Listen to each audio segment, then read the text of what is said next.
Your brain is not just a collection of thoughts and memories. It is a physical structure. Think of your habits, both good and bad, as tangible neural pathways, like well-trodden roads within the structure. When you try to change a habit, you are not just fighting a fleeting desire. You are attempting to reroute literal, physical architecture. This is the core of neuroplasticity, the brain's ability to reorganize itself by forming new neural connections. Today, we will explore the science behind why changing habits is so difficult and introduce a practical, neurologically grounded strategy to make it easier. We will move beyond the simplistic idea of willpower and delve into the brain's underlying mechanisms that govern your daily actions. The struggle to change a habit is often framed as a battle of willpower. You decide to start exercising, eat healthier, or stop procrastinating, but despite your best intentions, you find yourself reverting to old patterns. This isn't a moral failing, it's a neurological reality. The conflict is between your prefrontal cortex, the seat of conscious decision-making, and your basal ganglia, a deeper, more primitive part of the brain responsible for habit execution. The basal ganglia are incredibly efficient. Once a behavior is learned and repeated enough times, it gets encoded as a habit loop. This loop, cue, routine, reward, operates almost entirely outside of your conscious awareness. When you attempt to use willpower, you are pitting the energy-intensive, deliberate processing of your prefrontal cortex against the lightning-fast, automated processes of the basal ganglia. In most cases, the basal ganglia will win, not because you are weak, but because its pathways are more established and efficient. It's like trying to paddle a canoe against a powerful, established river current. The odds are stacked against you from the start. One of the primary reasons your brain favors habits is energy conservation. The human brain, despite making up only about 2% of our body weight, consumes a staggering 20% of our total energy. It is an incredibly expensive organ to run. Consequently, it has evolved powerful mechanisms to be as efficient as possible. Conscious thought and decision-making are metabolically costly.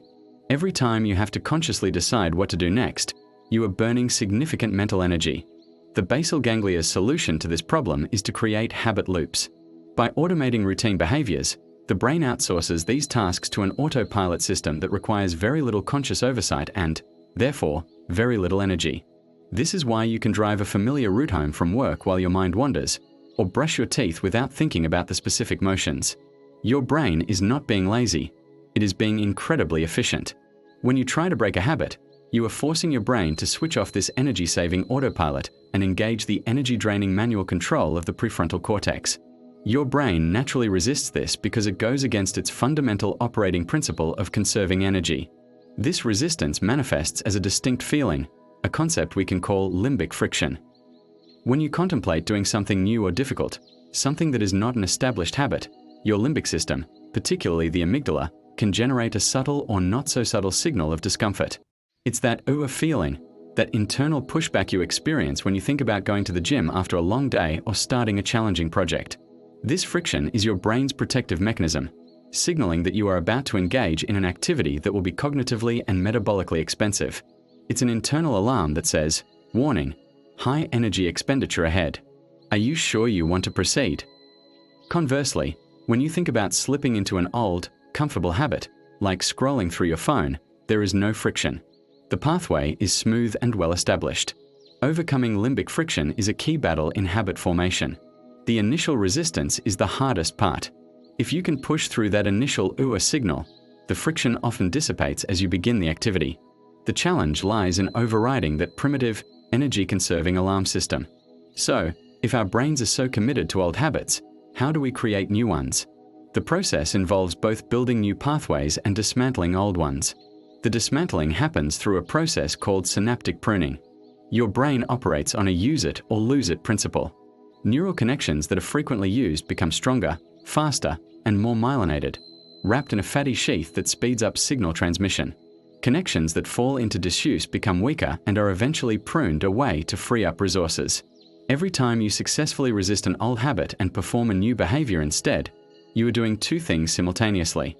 You are strengthening the new neural pathway while withholding reinforcement from the old one. You are, in effect, starving the old habit of the neural activity it needs to survive. Over time, the synaptic connections that support the old behavior will weaken and degrade. This is why consistency is so crucial. Each repetition of the new behavior is a vote for the new pathway. and each avoidance of the old habit is a vote against the old one. Synaptic pruning is a slow process, but it is the fundamental mechanism by which your brain physically rewires itself to support long-term change. This brings us to a critical question. How long does it actually take for a new behavior to become an automatic habit?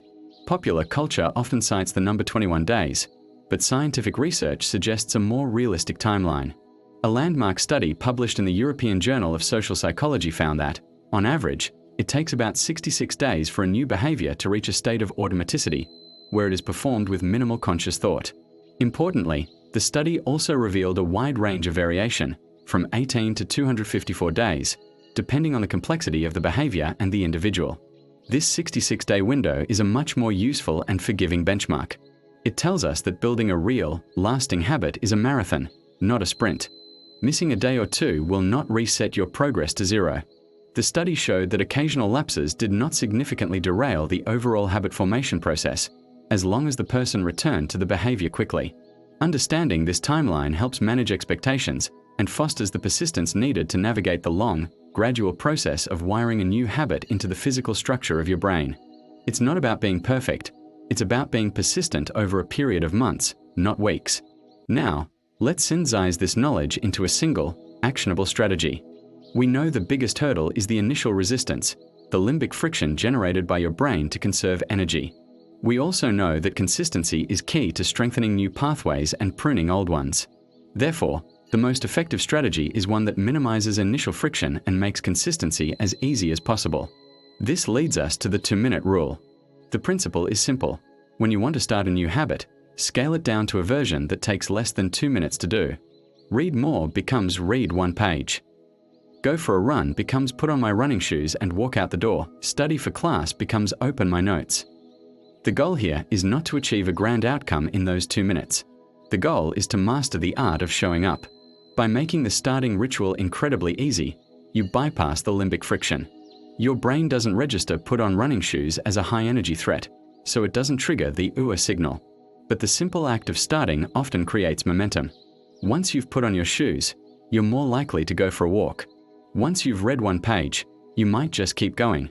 The 2-minute rule focuses on what matters most in the initial stages, initiating the behavior. It makes consistency nearly effortless, allowing you to cast daily votes for your new identity and begin the slow, steady process of rewiring your brain. Don't focus on the finish line. Focus on starting. Master the first 2 minutes, and the rest will follow. Thank you for watching. If you found this information valuable, please consider subscribing for more content on the science of self-improvement.